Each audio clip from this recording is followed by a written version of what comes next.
Hello my dear students, exams खत्म हो चुके हैं बट मन में क्यूरियोसिटी बहुत है। सीए इंटर ऑडिट लेवल के आपको सॉल्यूशंस जानने हैं। तो बच्चों, इस वीडियो में मैं आपके साथ में डिस्कस करूंगा एग्जाम May 24। यस बच्चों, May 24 के क्वेश्चंस के डिटेल्ड सॉल्यूशंस आपके क्या होने चाहिए, कौन सी चीजों को आपको रेफरेंस देना था आंसर्स में, सारी की सारी चीजें अपन डिस्कस करेंगे। उससे पहले बच्चों अपन ये जान लेते हैं आईसीएआई ने कौन से चैप्टर में से कितने नंबर का पूछा।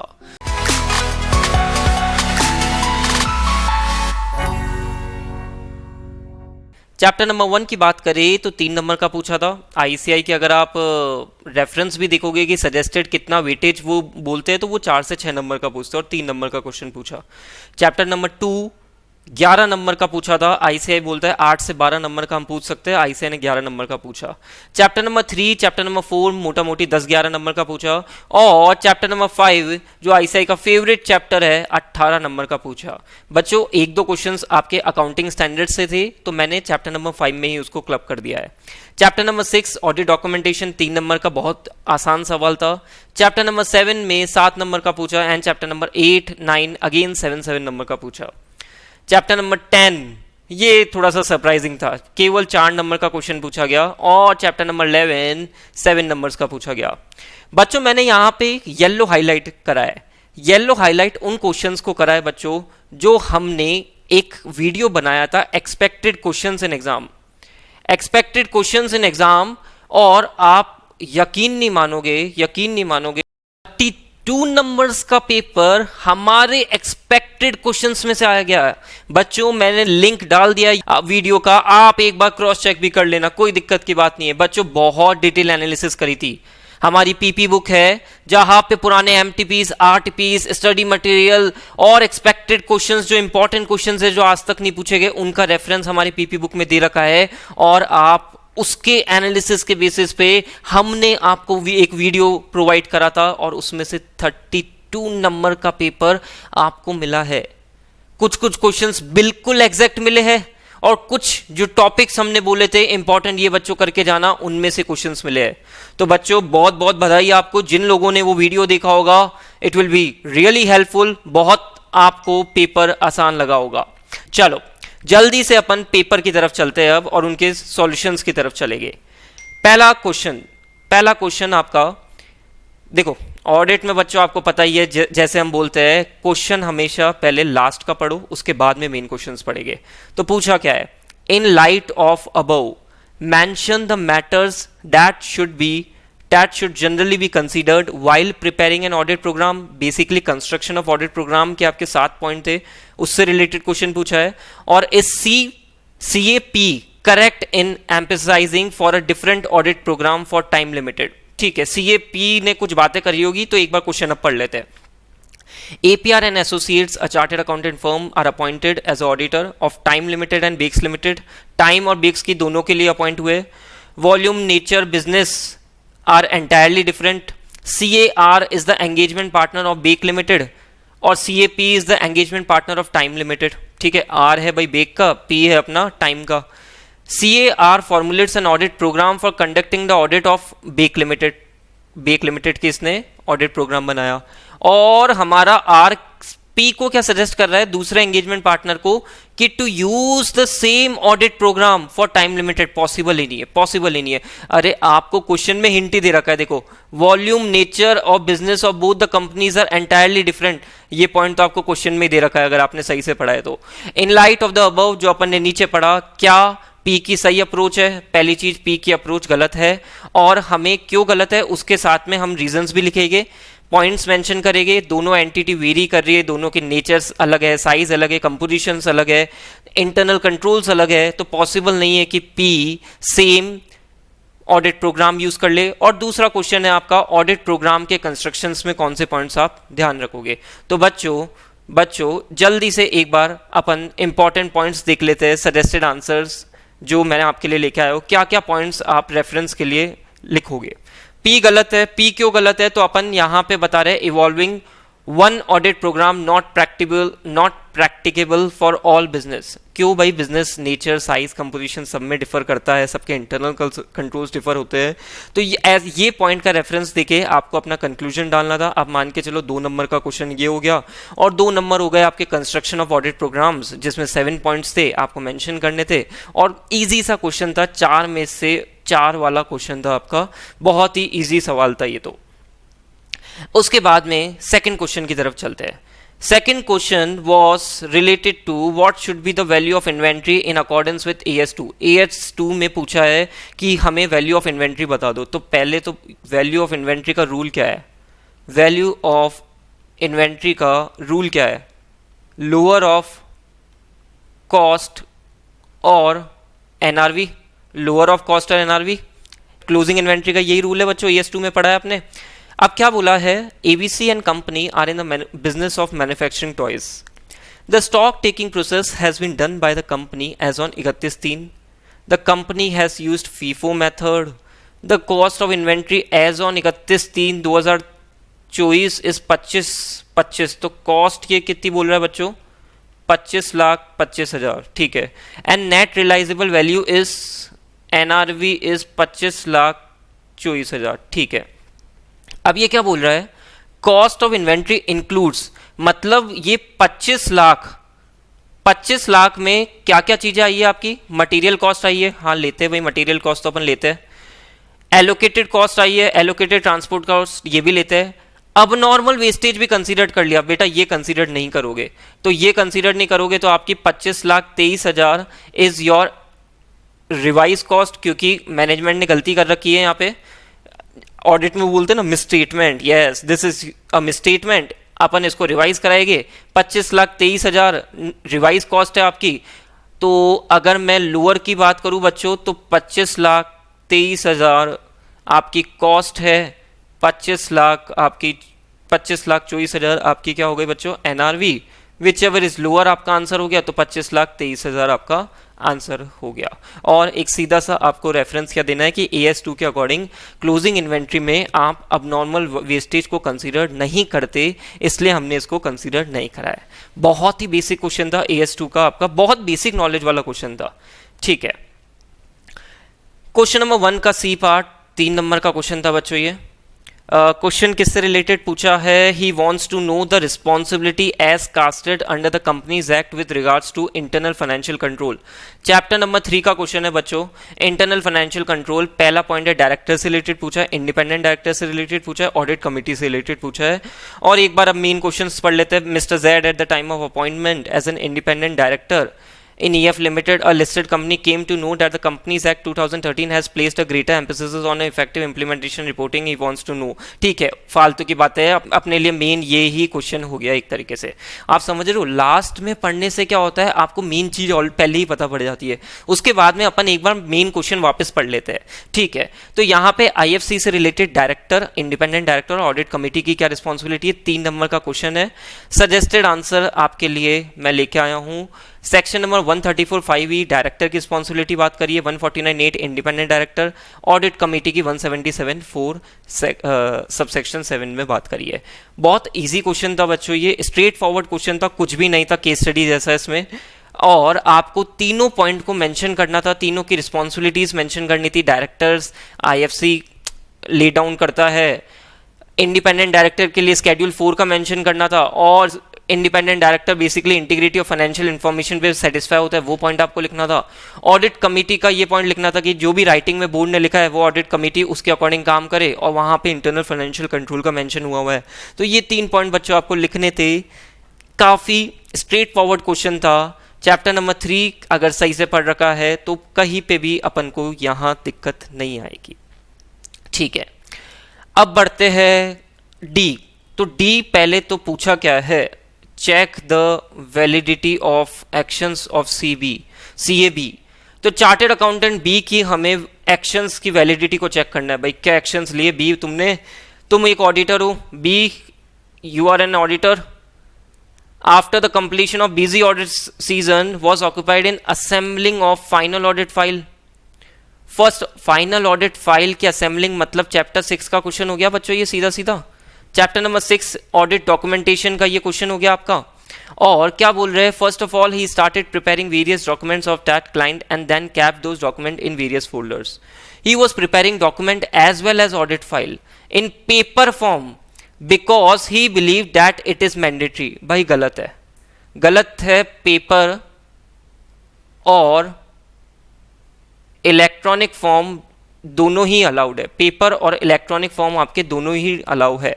तो यहाँ पे जो मिस्टर बी है, चार्टेड अकाउंटेंट हमारा जो बी है, उसकी सोच गलत है. दोनों ही आपको अलाउड है. ठीक है. He could complete documentation as well assembling of final audit file of that client after 3 months from the date of audit report. अरे बेटा 3 months क्या बात कर रहे हो, 60 days में आपको complete करना है. और generally he retains audit file for 4 years. ना 4 years नहीं, आपको 7 years तक करना होता है from the date of audit report और group audit report whichever is later. तो आपको relevant provisions इसके लिखने थे, but इसमें है ना एक ट्रिक थी जो मेरे को लगता है आईसीआई के लिए अपन को मेंशन कर देना जरूरी है. He could complete documentation as well as assembling of final audit file. मतलब इसमें आप ऑन अ सेफर साइड ये जरूर मेंशन कर दो कि जो लास्ट अपन को 60 डेज मिलते हैं ना ऑडिट रिपोर्ट के बाद में, वहां पे आप एडमिनिस्ट्रेटिव वर्क ही करोगे, कुछ अलग से ऑडिट प्रोसीजर नहीं लगाओगे. ये पॉइंट भी एक छोटा सा मेंशन कर दो ताकि आपके नंबर नहीं कटे, क्योंकि लैंग्वेज से ऐसा लग रहा है कि आईसीआई उस पर भी फोकस करने के चल रहा है. तो ये 4 पॉइंट आपके मेंशन हो जाएंगे. 3 नंबर का क्वेश्चन था. रेलिवेंट प्रोविजन अपन एक बार देख लेते हैं. ऑडिट फाइल की डेफिनेशन से अपन को ये कंक्लूजन हो जाएगा कि फिजिकल और इलेक्ट्रॉनिक मोड फॉर्म दोनों अलाउड है. उसके बाद में नॉट मोर देन 60 डेज का आपको रेफरेंस देना है.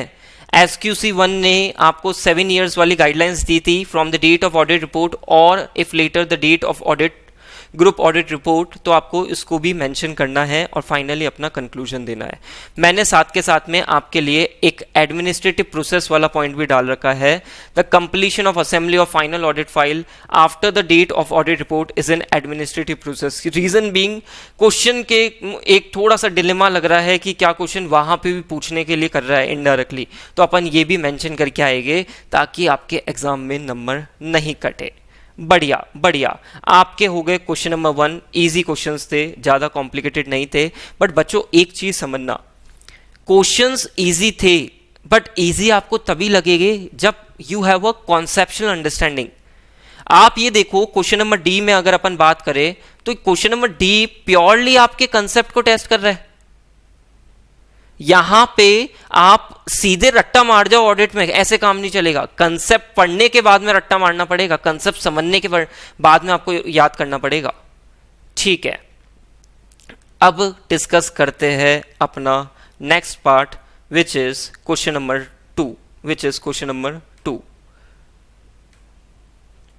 क्वेश्चन नंबर 2 किससे रिलेटेड पूछा है. What kind of information can the auditor get by inquiring from the following. Inquiring आपका ऑडिट प्रोसीजर है, किससे करना है अपन को. Internal audit personnel, in house legal counsel, marketing और sales personnel, information system personnel. बहुत ही डायरेक्ट क्वेश्चन पूछ लिया. इसमें बस एक इंपॉर्टेंट चीज क्या, आप अगर आइडेंटिफाई नहीं कर पाओ कि ये चैप्टर नंबर 3 का क्वेश्चन है, तो यहाँ पे आपके लिए risk assessment procedure word mention कर दिया.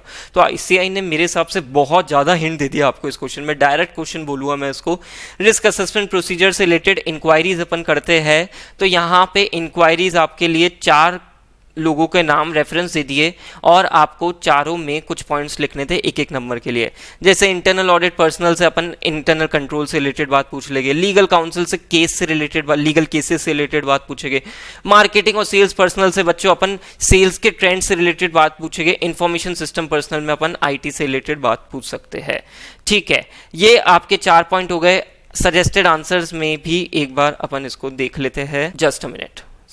Two-way solution inquiries directed towards internal audit personnel, in-house legal counsel, marketing और information system personnel. ठीक है बच्चों, इजी क्वेश्चन था, स्ट्रेट फॉरवर्ड क्वेश्चन था. इससे स्ट्रेट फॉरवर्ड क्वेश्चन आपको ऑडिट में मिल नहीं सकता. अब बात करते हैं बी की बात करते हैं. तो बी में क्या पूछा गया है बच्चों, ये क्वेश्चंस को एक बार नीचे से पढ़ते हैं ताकि अपनी मेहनत खराब नहीं हुए. What will be the auditor's responsibility? What will be the auditor's responsibility if the management refuse to give permission to the auditor to communicate or meet with the external legal counsel? तो जैसे ये बोला है अपन को याद आ गई किसकी, अपन को याद आ गई ऐसे 501 की, ऐसे 501 की अपन को याद आ गई। बोलो आपको याद आई नहीं आई? ऐसे 501 की आपको याद आई नहीं आई? अरे ऐसे 501 में ही तो अपन एक्सटर्नल लीगल काउंसिल की बात करते हैं। ठीक है, तो क्या है, अब एक बार पूरा क्वेश्चन स्टडी कर लेते हैं। CAZ, the auditor of MNO Limited during the course of audit assesses a rumum regarding the litigation and claims involving the company. CAZ is not convinced with the management explanation regarding the status of litigation of claims. ठीक है, it is considered unlikely that the external legal counsel will respond appropriately to a letter of general inquiry. General inquiry नहीं तो बेटा special inquiry भेज, specific inquiry भेजनी पड़ेगी। Auditor ने भी स्पेसिफिक इंक्वायरी भेज दी, हमें बताना है कि list out the inclusions in the letter of specific inquiry. तो अगर मैं स्पेसिफिक इंक्वायरी में इंक्लूजन्स की बात करूं तो आपके 3 पॉइंट आ जाते हैं ABC, 2 नंबर तो आपको यहीं पे मिलेंगे। हम मुझसे पूछेंगे लिटिगेशन एंड क्लेम्स की लिस्ट दे दे, फिर where available management assessment of the outcome of each of the identified litigation case and estimate their cost। और तीसरा पॉइंट अपन पूछ लेंगे a request that the entities external legal counsel confirm the reasonableness of management assessment। जो management ने assessment किया उसकी reasonableness हम entities के एक्सटर्नल लीगल काउंसिल से पूछ लेंगे। और क्या पूछा है क्वेश्चन में, एक बार देखते हैं। In certain circumstances the auditor may judge it is necessary to meet with entities external legal counsel to discuss the likely outcome of the litigation or claims। What will be the auditor reporting responsibility if the management refuses to give permission to the auditor to communicate or meet with the external। भाई management अगर आपको मना कर रहा है तो आप कुछ ऑल्टरनेट प्रोसीजर्स लगाओ, ठीक है, सफिशिएंट एप्रोप्रिएट ऑडिट एविडेंस के लिए। बट अगर आप नहीं कर पा रहे हो, सफिशिएंट एप्रोप्रिएट ऑडिट एविडेंस आपको नहीं मिल रहा है, तो आपको मॉडिफाई करनी पड़ेगी। कोई और ऑप्शन नहीं है अपने पास में, तो यहाँ पे मैनेजमेंट ने रिफ्यूज करा। अगर आपको सफिशिएंट एप्रोप्रिएट ऑडिट एविडेंस नहीं मिल रहा ऑल्टरनेट ऑडिट प्रोसीजर से, तो आपको 705 पे जाना पड़ेगा। बच्चों इसमें है ना ऑल्टरनेटिव ऑडिट प्रोसीजर का मेंशन करना जरूरी है, क्योंकि अगर मैं बात करूं 4 नंबर का क्वेश्चन है तो 2 नंबर तो आपको ऊपर मिल गए, 1 नंबर आपका ऑल्टरनेटिव ऑडिट प्रोसीजर का होगा और 1 नंबर पॉइंट होगा आपका मॉडिफाई ओपिनियन का। तो अगर आपने सीधे मॉडिफाई ओपिनियन कर दिया तो 1 नंबर ICAI आपको काट लेगा, बिल्कुल ICAI आपको 1 नंबर काटेगा बच्चों। ठीक है, अब पढ़ते हैं next question. Next question is related to list down the factors giving rise to the inherent limitation due to which auditor cannot provide a guarantee। Chapter number 1 का क्वेश्चन हो गया ये। आपको एक्सपेक्टेड क्वेश्चन में भी स्ट्रेट फॉरवर्ड क्वेश्चन ये बोला था मैंने आपको। JK Limited was having a paper manufacturing plant and looking at the demand in view of the it was of the view that the company will grow continuously in future। But with the introduction of mobile phones in the market, the plant was shut down completely। The shareholders of the company were of the view that the auditor failed to perform their duty and have not informed to them about the company's inability to continue its business। ये future event वाला point हो गया आपका। और आप going concern का भी reference डाल सकते थे। List down the factors giving rise to the inherent limitation. अब बच्चों इसमें क्या 2 ऑप्शन है आपके पास में। एक तो अपन 5 पॉइंट लिखे, 5 पॉइंट लिखते तो वेल एंड गुड, नंबर कटेगा ही नहीं। बट स्पेसिफिकली जो ICAI पूछने की कोशिश कर रहा है वो इनहेरेंट लिमिटेशन में फ्यूचर इवेंट से रिलेटेड पूछा गया क्वेश्चन, और वहां पे फ्यूचर इवेंट से रिलेटेड आपको डिस्क्राइब करना है और आपको ऐसे नंबर 570 गोइंग कंसर्न का भी मेंशन करना है। ICAI अगर आप ये मेंशन कर दो तो आपको आराम से 3 में से 3 मिल जाएगी। बट अगर अपन को रिस्क नहीं लेनी भाई, हम सर बड़े ही सोफिस्टिकेटेड बच्चे हैं, हम रिस्क नहीं लेंगे, हमें रिस्क नहीं लेनी, तो आप बच्चों फिर 5 पॉइंट आप लिख सकते हो। बस प्रॉब्लम क्या होगी, काफी लेंदी आंसर हो जाएगा 3 नंबर के लिए। तो यहाँ पे मेरा तो ये सजेशन है कि आप ये भी आप पूरा का पूरा गोइंग कंसर्न और फ्यूचर इवेंट से रिलेटेड इनहेरेंट लिमिटेशन को लिखोगे तो भी आपको पूरे नंबर मिल जाएंगे। But on a safer side आप 5 पॉइंट भी लिख सकते हो। ठीक है, देन अपन डी पढ़ते हैं। डी पहले बच्चों लास्ट का पढ़ो।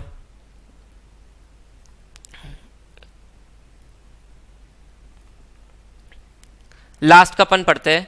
Give examples of factors that in the auditor professional judgement are significant in directing the engagement team efforts. ठीक है, ये चैप्टर नंबर 2 का आपको हिंट मिल जाना चाहिए। एक्सपेक्टेड क्वेश्चन पेपर जब बनाया था उसमें क्लियरली बोला था चैप्टर नंबर 2 में से आपको ऑडिट स्ट्रैटेजी के सब पॉइंट में से क्वेश्चन मिलेगा। अगर आपने वो वीडियो देखा है तो आप आराम से 3 नंबर लेके आते हैं इसमें। क्वेश्चन क्या है, B limited a company manufacturing bedsheet and pillow cover, they have appointed Messrs C and company को इन्होंने एज ऑडिटर अपॉइंट करा है। ऑडिटर इस्टेब्लिशिंग ऑडिट स्ट्रैटेजी, बच्चों ऑडिट स्ट्रैटेजी आपको मेंशन कर दिया। नीचे आपको ऑडिट स्ट्रैटेजी के सब पॉइंट में क्लियरली जो थर्ड पॉइंट है जहां पे ऑडिटर अपना प्रोफेशनल जजमेंट यूज करता है for regarding the significant in directing the engagement, आपको सीधे सीधे दे दिया। 3 नंबर का क्वेश्चन है, 4 पॉइंट उसमें थे, आप आराम से लिख सकते हो भाई। एफआरएफ चेंज हुआ, इंडस्ट्री में कुछ चेंज हुआ, वॉल्यूम ऑफ ट्रांजेक्शन से रिलेटेड एक पॉइंट था, तो आप या अदर सिग्निफिकेंट डेवलपमेंट कुछ हुए, तो ऐसे कुछ पॉइंट्स आप लिख सकते थे। इजी क्वेश्चन था, बट इंपॉर्टेंट इज कि अपन को आइडेंटिफाई करना बहुत जरूरी है कौन से टॉपिक में से क्वेश्चन पूछा है। आईसीआई ने बच्चों क्या चेंज करा है इस बार, शिफ्ट क्या करा है। रिसेंट अटेम्प्ट में पहला आईसीआई आपको स्टैंडर्ड बता देता था, ऐसे नंबर का रेफरेंस देता था। आईसीआई थोड़ा सा केस स्टडी फॉर्म में गया है जो कि एक्सपेक्टेड भी था, बट केस स्टडी ऐसी नहीं कि बहुत ज्यादा डिफिकल्ट है। आपको केस स्टडी में कुछ हिंट्स मिल जाते हैं जहां पे आपने अगर अच्छे से पढ़ रखा है आप आराम से समझ सकते हो आईसीआई ने क्या पूछा है। बढ़िया, तो एक बार इसका भी अपन सजेस्टेड आंसर एक बार देख लेते हैं। चलो सजेस्टेड आंसर इसका भी एक बार देख लेते हैं। यहाँ पे आपके 4 पॉइंट हो गए, volume of transaction, significant industry development, FRF में कुछ चेंजेस हुए क्या, अदर सिग्निफिकेंट डेवलपमेंट, ये आपके 4 पॉइंट हो गए। 2D से रिलेटेड आपके 4 पॉइंट हो गए। इजी क्वेश्चन था बच्चों, एक्सपेक्टेड क्वेश्चंस भी था ये। फिर बात करते हैं नेक्स्ट क्वेश्चन की। तो नेक्स्ट क्वेश्चन ने क्या पूछा है, प्लानिंग। अपन तो लास्ट में पढ़ते हैं, कोई मैटर बताने की बात कर रहा है तो पूरा ही पढ़ना पड़ेगा, ऑप्शन नहीं है, और छोटा सा तो क्वेश्चन है, पढ़ ही लेते हैं। Chartered accountant E is the auditor of LM limited. Before commencing with current year audit he initiated planning for the audit. Okay, तो ये तो प्लानिंग से रिलेटेड क्वेश्चन हो गया आपका। फोकस देखो किस पे करा गया है, इनिशिएटिंग प्लानिंग, है ना। इनिशिएटिंग प्लानिंग से रिलेटेड आपसे बात करी गई है। Planning includes the need to consider certain matter prior to the identification and assessment of Romum. Enumerate such matter. 5 point आपकी बुक में दे रखे हैं। इजी सा क्वेश्चन है ये। क्वेश्चन मेरे हिसाब से 2 साल में दूसरी बार रिपीट हो गया ये क्वेश्चन आईसीआई का। 4 नंबर का क्वेश्चन था, 5 पॉइंट दे रखे थे regarding the materiality, other risk assessment procedures. फिर आपके एक्सपर्ट, इन्वॉल्वमेंट ऑफ एक्सपर्ट की बात करते हैं, general understanding of the legal regulatory framework और analytical procedures to be applied as RAP. Basic question था, चैप्टर नंबर 2 का सबसे इजी क्वेश्चन था और बहुत ही डायरेक्ट क्वेश्चन था। तो इजी क्वेश्चन था, 4 नंबर आराम से आप स्कोर कर सकते हो अगर आपको 5 पॉइंट याद है बच्चों तो। बढ़िया, 3A भी अपन ने डिस्कस कर लिया। अब बात करते हैं 3B की। 3B में इन्होंने किससे रिलेटेड पूछा है, guide the auditor and management. Auditor को भी गाइड करना, मैनेजमेंट को भी गाइड करना। चलो भाई, दोनों को गाइड करेंगे। तो management of PQ limited changed, management हुआ चेंज, ठीक है। Mister G N auditor, auditor है अपना G, at the time of receiving written representation on the management responsibility from the management was in a dilemma related to date to and period covered by written representation. ऐसे 580 का question है regarding the date and period. Further, the new management was of the view that they can give written representation from the date that took over and not for the period, prior period। गलत बोल रहा है भाई, गलत बोल रहा है new management. तुम्हें प्रायर पीरियड, जो भी ऑडिट से जो भी ऑडिट में जो भी पीरियड कवर है आपको सबकी रिटर्न रिप्रेजेंटेशन देनी होती है। तो गलत बोल रहा है मैनेजमेंट, अपन को बताना पड़ेगा कि मैनेजमेंट गलत बोल रहा है, क्यों बोल रहा है, उसका रीजन मैंने आपको बता दिया।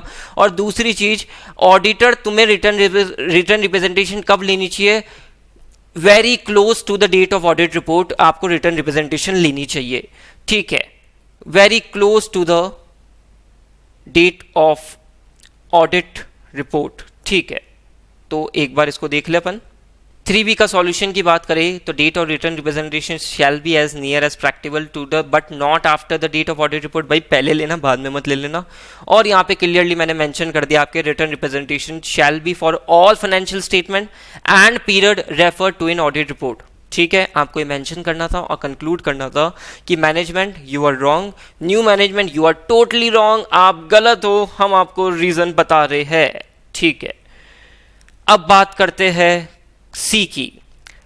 You are appointed as an auditor of a company manufacturing paints. Last क्या पूछा है, what are the circumstances where manual elements in internal control may be more suitable. Automated environment का क्वेश्चन ऑटोमेटेड एनवायरनमेंट के topic में ये आपको मिल जाएगा। The company has a robust system of internal control, most of the controls in the company are automated and they are working effectively, however in certain situation manual elements in internal controls are more suitable. 4 points थे बच्चों, automated environment का topic है, manual controls कब suitable हो गए। बहुत straight forward question था। ICAI IPCC level पे केस स्टडी देगा, पर केस स्टडी डिफिकल्ट नहीं होती है, case study is comparatively easy, आप जज कर सकते हो। बस इंपॉर्टेंट इज आपने कॉन्सेप्चुअली अंडरस्टैंडिंग कर रखी हो। और इसके लिए बच्चों हमने हमारी पूरी डिटेल्ड हम स्टडी मटेरियल को रेफर करते हैं। स्टडी मटेरियल तो हमारे लिए गीता है।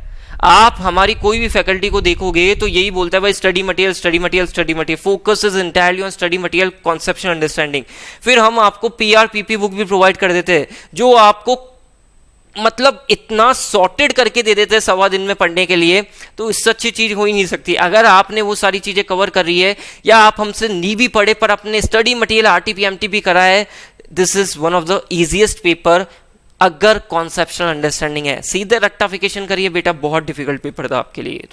तो एक बार इसका सजेस्टेड आंसर देख लेते हैं। 4 पॉइंट है, लार्ज अनयूजुअल या नॉन रिकरिंग ट्रांजेक्शन हुए, monitoring effectiveness of automated control हो गया, सर्कमस्टेंसेस जहाँ पे आपको एरर को ही प्रेडिक्ट करना एंटिसिपेट करना डिफिकल्ट है, और इन changing circumstances that require a control response outside the scope of an existing automated control. ये कुछ आपके बेसिक पॉइंट्स थे जो आपको मेंशन करने थे एग्जाम में।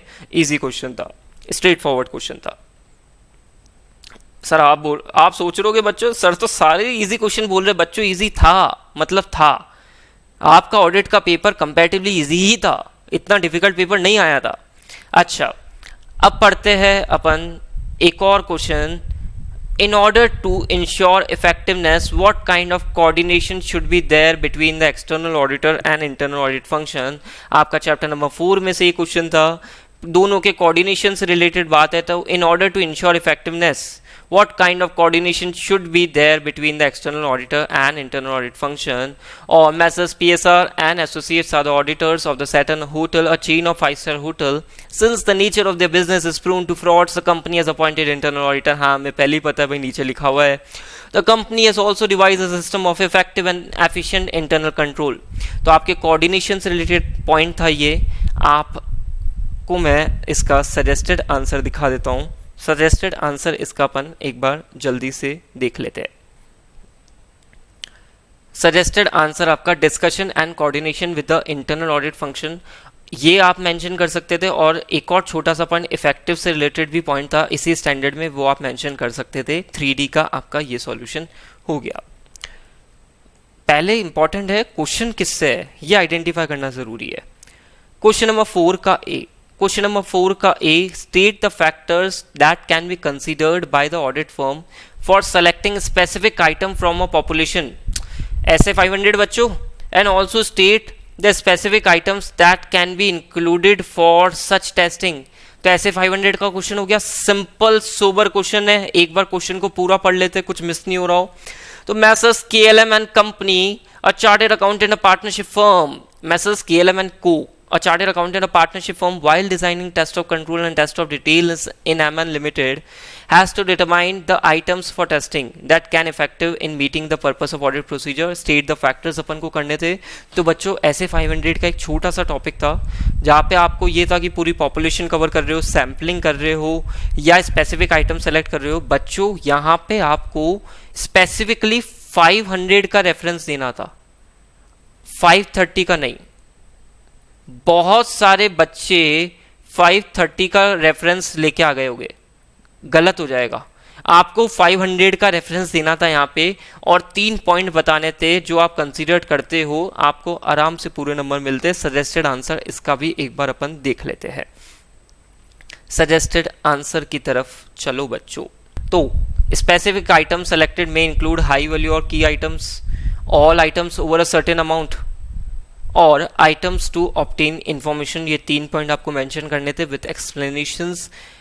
important is to identify that this was a question from SA 500 and not from SA 530। Sampling का क्वेश्चन नहीं था ये। बहुत सारे बच्चे क्या जल्दबाजी में SA 530 को लिख के आ गए होंगे, SA 530 का कुछ चिपका के आए होंगे, बेटा 0 मिलेगा अगर ऐसा कुछ करा है तो। 500 का क्वेश्चन था, इजी क्वेश्चन था, स्ट्रेट फॉरवर्ड क्वेश्चन था। फिर mister L is a principal auditor of OP limited. अच्छा, प्रिंसिपल ऑडिटर है ओपी लिमिटेड का। There are several divisions of OP limited. Branch audit, yes this was the most expected question from chapter number 8। State the procedures mister L should ordinary perform to obtain sufficient and appropriate audit evidence that the work of audit procedures audit other auditor. तो 4 number का question था। आपको branch auditor अपना काम कर रहा है, आप अपना काम कर रहे हो, पर आपको उसका वर्क तो यूज करना ही है, उसका वर्क तो आपको यूज करना ही है। तो क्या अपन ऐसे प्रोसीजर्स लगाए to evaluate the work of branch auditor. तो बच्चों चैप्टर नंबर 8 का क्वेश्चन था, आपके एक्सपेक्टेड क्वेश्चन में मैंने मेंशन कर रखा था regarding the topic of branch audit, branch auditor specifically बोल दूं मैं। ठीक है, एक बार इसका सजेस्टेड आंसर देख लेते हैं।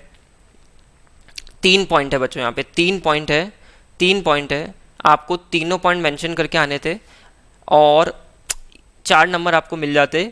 Important was to identify that this was a question relating to branch auditor, principal auditor and the branch auditor. आपको वो आइडेंटिफाई हो गया तो आप ऑडिट प्रोसीजर लगा सकते हो। आपको सफिशिएंट एप्रोप्रिएट ऑडिट एविडेंस उसकी लेने थे, उसकी वर्किंग से रिलेटेड। ठीक है, तो this was a suggested answer. ICI ने अपने स्टडी मटेरियल में 3 पॉइंट्स दे रखे हैं, इसके 3 पॉइंट्स इसके दे रखे हैं, काफ़ी डिटेल में 3 पॉइंट्स दे रखे हैं बच्चों। आप इनको गो थ्रू करना। 3 पॉइंट्स आपको मेंशन करने थे and this was your suggested answer question number 4 का बी। ठीक है बच्चों, फिर बात करते हैं जिस क्वेश्चन में जो बहुत सारे बच्चे सोच रहे हैं कि हमें यहाँ पे ग्रेस नंबर मिलेंगे। अरे क्यों ग्रेस नंबर मिलेंगे? आईसीआई ने क्या गलत क्वेश्चन पूछा है? क्या out of the syllabus question पूछा है? टीचर्स स्टूडेंट्स हल्ला कर रहे हैं कि ग्रेस नंबर दो बच्चों को, ग्रेस नंबर दो, 3 नंबर का गलत क्वेश्चन है। क्या गलत क्वेश्चन है? पढ़ते देखो एक बार। LD limited has given below loans to the following borrowers. पहली बात, लोन दिया है या लोन लिया है? लोन दिया है, हमने लोन दिया है during the financial year. LD limited management, mister B उसका ऑडिटर है, wants your guidance regarding the additional regulatory information required to be provided under the Companies Act। Basically अगर मैं बात करूं तो मिस्टर बी तुमसे गाइडेंस लेना चाह रहा है कि इसकी एडिशनल रेगुलेटरी इंफॉर्मेशन में जो हमें डिस्क्लोज करनी है उससे रिलेटेड गाइडेंस लेना चाह रहा है। ठीक है, मैनेजमेंट ने क्या करा है? मैनेजमेंट की बातें सुन लेते हैं एक बार। मैनेजमेंट, हमारा प्यारा प्यारा मैनेजमेंट, तुमने क्या करा? मैनेजमेंट ने डिस्क्लोज करा, और डिस्क्लोज कैसे करा है? बोरोअर्स, प्रमोटर, डायरेक्टर, केएमपी तो मेंशन इन्होंने कर दिया। ठीक है, इन्होंने मेंशन कर दिया। साथ में इन्होंने maximum loan granted during the year, outstanding loan mention करना था, और एक percentage of loan to total loan mention करना था। इन्होंने वो पॉइंट मेंशन नहीं करा, तो आईसीआई आपसे उससे रिलेटेड पूछने की कोशिश कर रहा है कि क्या मैनेजमेंट ने गलत करा है। तो एज अ ऑडिटर हमको गाइड करना है, तो लो भाई हम गाइड कर देते हैं, हम दिखा देते हैं हमारे प्यारे प्यारे बच्चों को प्यारे प्यारे पॉइंट। ये मत सोचना बच्चों ग्रेस नंबर मिलेंगे, आपके आईसीआई ने स्पेसिफिकली ये पॉइंट्स दे रखे हैं। आपको अमाउंट ऑफ लोन आउटस्टैंडिंग के बारे में बताना है। ठीक है, और दूसरा आपको percentage to the total loans and advances in the nature of loan के बारे में बताना है, promoter, director, KMP related parties का। ठीक है, आपको ये चीजें बतानी थी स्पेसिफिकली। 3 नंबर का क्वेश्चन था, गलत क्वेश्चन नहीं पूछा है आईसीआई ने, इधर उधर से भटक के क्वेश्चन नहीं पूछा है, उसके स्टडी मटेरियल का ही क्वेश्चन था। और बच्चों ये अपन ने आराम से, आप देखोगे तो ये पूरा का पूरा आपको क्वेश्चन मिल जाएगा। ठीक है बच्चों, इजी। 3 नंबर का ग्रेस नंबर जो बच्चे उम्मीद कर रहे थे, सॉरी बच्चों, I am really really sorry, आप जो उम्मीद कर रहे हो वो नहीं होगा।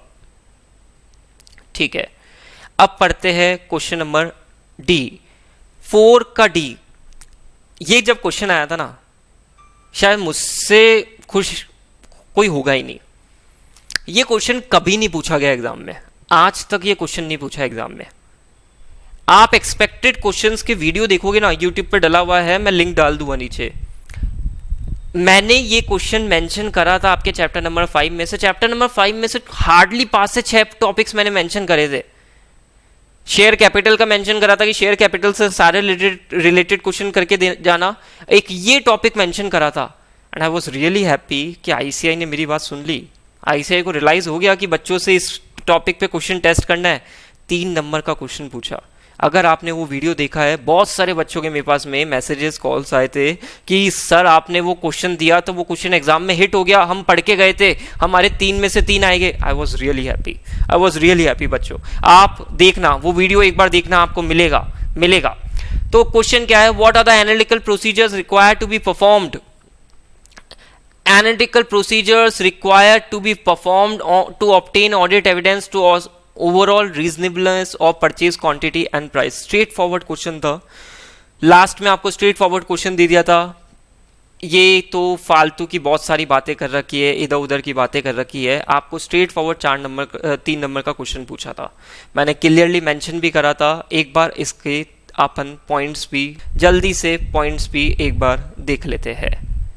तो 4 का डी आपको एनालिटिकल, अच्छा एक चीज, बहुत सारे बच्चे 520 ही मेंशन करके आ गए, एनालिटिकल प्रोसीजर क्या है। नहीं, एनालिटिकल प्रोसीजर के रेफरेंस में आपको आंसर करना था regarding the purchase quantity and price. तो आपको consumption analysis, stock composition analysis, ratios और क्वांटिटेटिव रिकंसिलिएशन की 4 पॉइंट आपको मेंशन करने थे फॉर 3 मार्क्स क्वेश्चन। आज तक आईसीआई ने क्वेश्चन नहीं पूछा था। अगर आप वो वीडियो देख के जाते, लास्ट टाइम पे आप वो क्वेश्चन करके जाते, this would be the most easiest question. बहुत सारे बच्चे अटेम्प्ट नहीं कर पाए होंगे या गलत अटेम्प्ट कर दिया होगा, क्योंकि उन्होंने 520 को एक्सप्लेन करने बैठ गए होंगे। एनालिटिकल प्रोसीजर वर्ड सुना, सीधे क्वेश्चन 520 को एक्सप्लेन करने बैठ गए होंगे। नहीं, आपको एनालिटिकल प्रोसीजर का रेफरेंस लेके परचेज क्वांटिटी एंड प्राइस के पॉइंट्स बताने थे। ठीक है बच्चों, ये आपका 4D का क्वेश्चन था। देन फिफ्थ क्वेश्चन में state the provisions of section 53 सीधे बोल दिया with reference to shares issued at discount and the consequences penalty, इसकी बोल दी।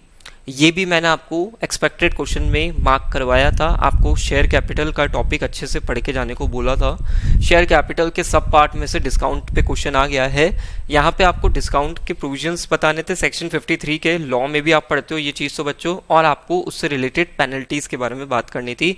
मैंने ये सजेस्टेड आंसर में भी अपनी मेंशन कर दी है, जो आपको सजेस्टेड आंसर आपको नीचे लिंक में भी मिल जाएगा।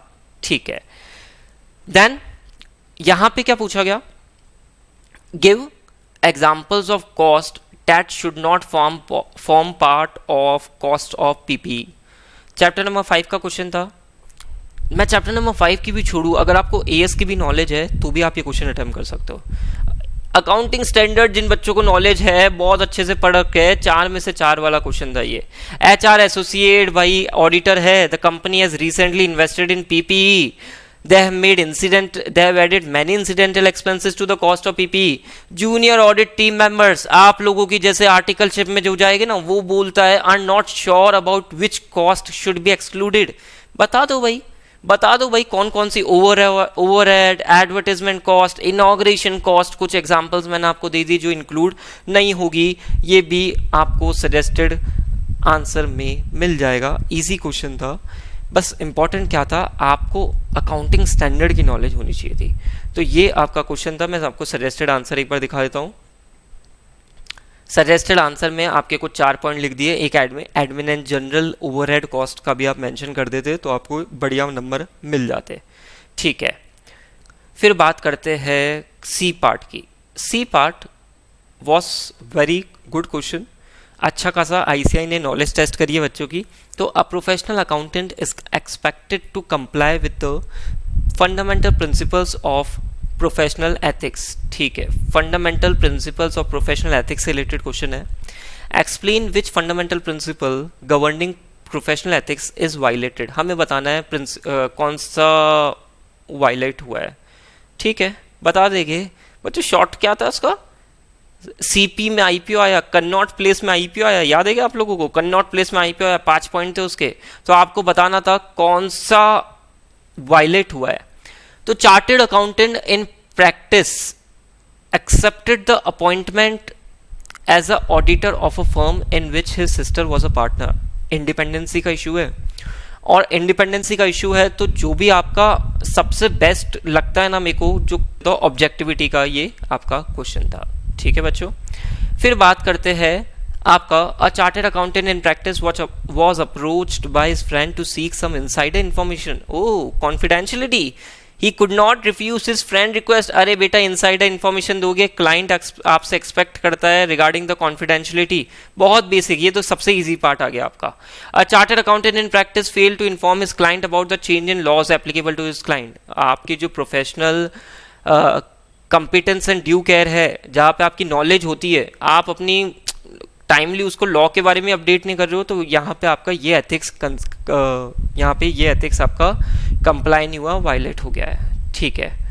5 का D, you have been appointed as a statutory auditor of a limited company, the company is registered as a Nidhi company, what are the reporting requirements of a Nidhi company, आपको reporting requirement Nidhi company की बतानी थी।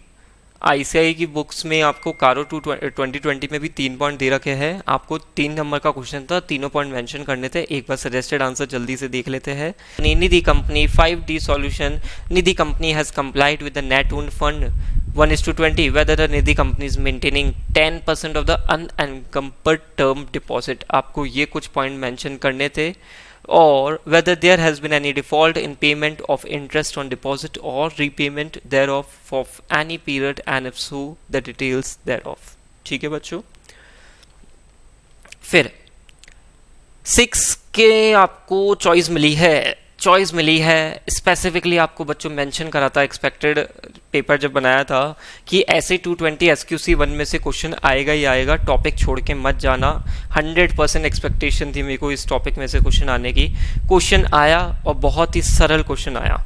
CAM is the engagement partner of the firm Messrs Y to Z LLP and he is auditing the financial statement of a listed company. The audit firm has determined that the engagement quality control review is required for the assignment. पहली चीज ध्यान रखना, listed company में mandatory होता है। तो discuss the responsibilities of CAM, जो भी partner है उसके responsibilities पूछ रहे regarding the engagement partner, regarding the engagement quality control reviewer, ठीक है। तो बच्चों easy से पॉइंट थे, 3-4 पॉइंट आपके दे रखे हैं, आपको ये मिल जाएगा, ऐसे 220 में आपको ये मिल जाएगा। और ऐसे 220 में क्या बोल रहा है कि भाई determine that the engagement quality control reviewer has been appointed, discuss significant matter, audit report issue मत कर देना जब तक उसके साथ में डिस्कस नहीं हो, और जब तक उसका डिस्कशन नहीं हो, उसका रिव्यू नहीं हो, और कुछ डिफरेंसेस ऑफ ओपिनियन है तो तुम्हारी जो फर्म की पॉलिसीज एंड प्रोसीजर्स है उसके अकॉर्डिंग आगे बढ़ना। ये आपके 6A के पॉइंट्स थे। फिर चॉइस आपको मिली थी, चॉइस आपको किस पे मिली है, संस्कार foundation is an NGO for orphan children, they have received voluntary contribution of 50 lakhs from the promoters, specifying that 20 lakhs are towards the corpus and 30 lakhs are towards the revolving fund. Explain the term corpus contribution and revolving fund, आपको ये terms define करनी थी। Chapter number 10 का question था बच्चों, chapter number 10 का question था, और 2 चॉइस थी, ऊपर वाला कर लो नीचे वाला कर लो। बहुत सारे बच्चों ने मेरे हिसाब से ऐसे 220 का ही क्वेश्चन कर लिया होगा, क्योंकि यहाँ पे आपको टर्म्स डिफाइन करनी थी, corpus contribution and revolving fund. Chapter number 10 का NGO से रिलेटेड क्वेश्चन था। अगर आपने वो टॉपिक पढ़ रखा है, स्ट्रेट फॉरवर्ड आपको बस टर्म्स को डिफाइन करना था। बी की बात करते हैं। MNB bank advance certain loans guaranteed by the government, state the prudential norms for asset classification and income recognition of such loan। बच्चों ये क्वेश्चन आपका हो गया बैंकिंग से रिलेटेड, और अगर आपने वो वीडियो देखा एक्सपेक्टेड क्वेश्चन का तो आपको सीधा सब मैंने बोला था बैंकिंग चैप्टर में से specifically central government state government का आपको एक्सप्लेन करके आना है। अच्छा, एक बच्चा मेरे को बोलता है कि सर ये क्वेश्चन मैंने कर दिया। मैंने कहा क्या करा? सर मैंने सेंट्रल गवर्नमेंट का एक्सप्लेन कर दिया। मैंने बेटा उसी को हाथों हाथ करेक्ट करा, बेटा this is related to by government. Mention नहीं करा है कि आपको सेंट्रल गवर्नमेंट का ही मेंशन करना है, तो you have to answer giving reference to both central government and state government regarding their prudential norms, और मतलब उनको एनपीए कब करते हैं और उनको अपन उनकी इनकम कब बुक करते हैं। तो आपको दोनों का मेंशन करना था, अगर आप एक का ही मेंशन करके आए हो तो आपको 2 नंबर ही मिलेंगे। ये आपकी सिली मिस्टेक हो सकती है कुछ बच्चों की, तो अगर आपको दोनों का एक्सप्लेन करना था। सजेस्टेड आंसर मैंने मेंशन कर रखा है। गवर्नमेंट गारंटी स्कीम्स, देखो 4 लाइन में तो आंसर ही खत्म हो जाता है। सेंट्रल गवर्नमेंट में आपको अगर गारंटी इन्वोक नहीं हुई है तो आपको एनपीए हो भी जाए तो स्टैंडर्ड मेंशन करना है, बट इंपॉर्टेंट इज कि इनकम बुक नहीं करनी है।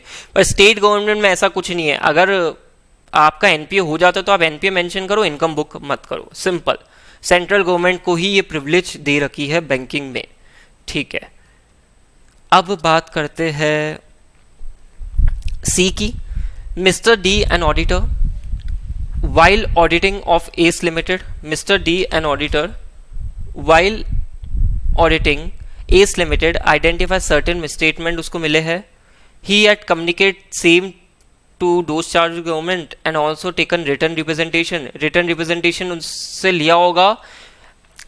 समझना 450 में मिसस्टेटमेंट से रिलेटेड वो रिटर्न रिप्रेजेंटेशन लिखता है, ऐसे 450 में. तो state the audit documentation required by the auditor regarding the misstatement identified during the audit. अब एक चीज 580 का क्वेश्चन नहीं है ये, रिटर्न रिप्रेजेंटेशन मेंशन कर दिया, इसका ये मत समझ लेना सर 580 का क्वेश्चन है. 450 में जो रिटर्न रिप्रेजेंटेशन ली थी उससे रिलेटेड इस स्टैंडर्ड ने बात करी है, पहली चीज. और लास्ट में क्या पूछा इन्होंने, state the audit documentation required. तो उसके बेसिस पे 450 में जो आपको ऑडिट डॉक्यूमेंटेशन करना है, 450 स्टैंडर्ड के बेसिस पे आपको जो ऑडिट डॉक्यूमेंटेशन करना है उसके बारे में बात कर रहा है. तो अपन को स्टैंडर्ड केयरफुली आइडेंटिफाई करने की जरूरत है. यहाँ पे ऑडिट डॉक्यूमेंटेशन से रिलेटेड आपका क्वेश्चन था रिगार्डिंग द स्टैंडर्ड. ऐसे आपका कौन सा था, 450 एंड नॉट 580. तो आपको डॉक्यूमेंटेशन क्या करना था, the amount below which misstatement would be regarded as trivial, all misstatement accumulated during the audit and whether they have been corrected. The auditor conclusions as to whether uncorrected misstatement are material, individual or an aggregate. और उसी के basis पे तो बेटा conclusions देंगे. modify में disclaimer देना है, qualified देना है, adverse देना है, उसके बारे में बात कर रहा है, ठीक है. and last question क्या पूछा है भाई, which kind of lease agreement. Lease agreement मतलब आपका ऑपरेटिंग लीज, फाइनेंशियल लीज से रिलेटेड क्वेश्चन है. अकाउंटिंग स्टैंडर्ड से रिलेटेड क्वेश्चन था बच्चों ये. आपको अगर एडवांस अकाउंट्स या अकाउंट्स में आपने लीज टॉपिक पढ़ रखा है, इजी लगेगा आपको. क्या है question, JK limited has open a new manufacturing unit and they want plant and machinery. Since the capital outflow was huge, they are considered to be taking it on lease. फिर they have approached several parties, have shortlisted one of them who is ready to give plant on lease for 11 years, which is approximately the estimated economic life of the asset. Financial lease में ऐसे ही होता है. As per the agreement, JK Limited will bear the insurance and maintenance expense of the asset. Which kind of lease agreement? भाई financial lease है, ठीक है. और financial lease है तो आपसे अकाउंटिंग ट्रीटमेंट पूछा है, असेट बुक करो इसको, उस पर डेप्रिसिएशन क्लेम कर लो, ठीक है. असेट बुक करो, डेप्रिसिएशन क्लेम करो, और लाइबिलिटी बुक करके उसकी जो इंटरेस्ट कॉस्ट आती है उसका आपको टैक्स बेनिफिट मिल जाएगा, डेप्रिसिएशन का आपको टैक्स बेनिफिट मिल जाएगा. तो आपको टैक्स बेनिफिट के बारे में पता पड़ गया. अकाउंटिंग ट्रीटमेंट में असेट बुक करके उसका डेप्रिसिएशन क्लेम करना है और कॉरस्पॉन्डिंगली लाइबिलिटी बुक करनी है, उस पर आपको इंटरेस्ट जो लगा है उस पर आपको टैक्स बेनिफिट मिल जाएगा, ठीक है. तो बहुत इजी क्वेश्चन था आपका, फाइनेंस लीज का क्वेश्चन था बच्चों ये. और यहाँ पे अपन ने सारे क्वेश्चंस एक बार डिस्कस कर लिए. आपको बच्चों अगर मैं बात करूं तो ऑडिट के लिए स्पेसिफिकली आईसीआई ने अपनी अप्रोच को चेंज करा है. अप्रोच को क्या चेंज करा है बच्चों, पहले के टाइम में अगर मैं 4 to 5 years बैक जाऊं तो आईसीआई आपको क्वेश्चंस में एटलीस्ट स्टैंडर्ड मेंशन कर देता था. अब आईसीआई आपको स्टैंडर्ड मेंशन नहीं करता, पहली चीज. दूसरी चीज क्या हुई है बच्चों, यहां पे आपको स्पेसिफिकली आईसीआई क्या करता है, केस स्टडी देता है. केस स्टडी आप लास्ट में लाइन पढ़ोगे आपको आइडिया लग जाएगा. बट इंपॉर्टेंट इज आपको बस उस क्वेश्चन में से आइडेंटिफाई करना है कौन से टॉपिक में से ये क्वेश्चन पूछा है। अगर आपने वो आइडेंटिफाई कर लिया, आप स्टैंडर्ड को मेंशन करो, इजी लगेगा।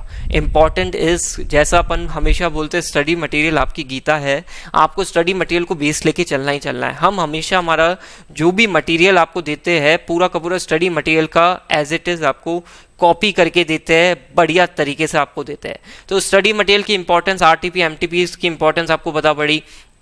जो बच्चे हमसे पढ़ रखे हैं, पीपी बुक में से आपको एज इट इज क्वेश्चंस दिखे हैं, पीपी बुक में से 90% क्वेश्चंस आपको as it is PP book में से दिखे। और बच्चों, अगर आपने लास्ट टाइम पे हमारे एक एक्सपेक्टेड क्वेश्चंस के वीडियोस देख लिए थे तो आप तो डांस कर रहे होते पेपर को देख के। 32 नंबर का पेपर हमारे उन टॉपिक्स में से आया जो हमने इंपॉर्टेंट मार्क करे थे, और कुछ तो बैंग ऑन क्वेश्चंस आए कि ये क्वेश्चन करके जाना, एग्जाम में आएगा, आया क्वेश्चन जो कि आज तक नहीं पूछा गया था, क्वेश्चन आपको मिल गया। तो बच्चों सम अप करते हैं पेपर का, paper was relatively easy paper, easy या मीडियम पेपर में मैं इसको कैटेगराइज करूंगा। एंड आपको ऑल द बेस्ट करता हूं आपके फ्यूचर के लिए। थैंक यू बच्चों, थैंक यू, जय हिंद, थैंक यू।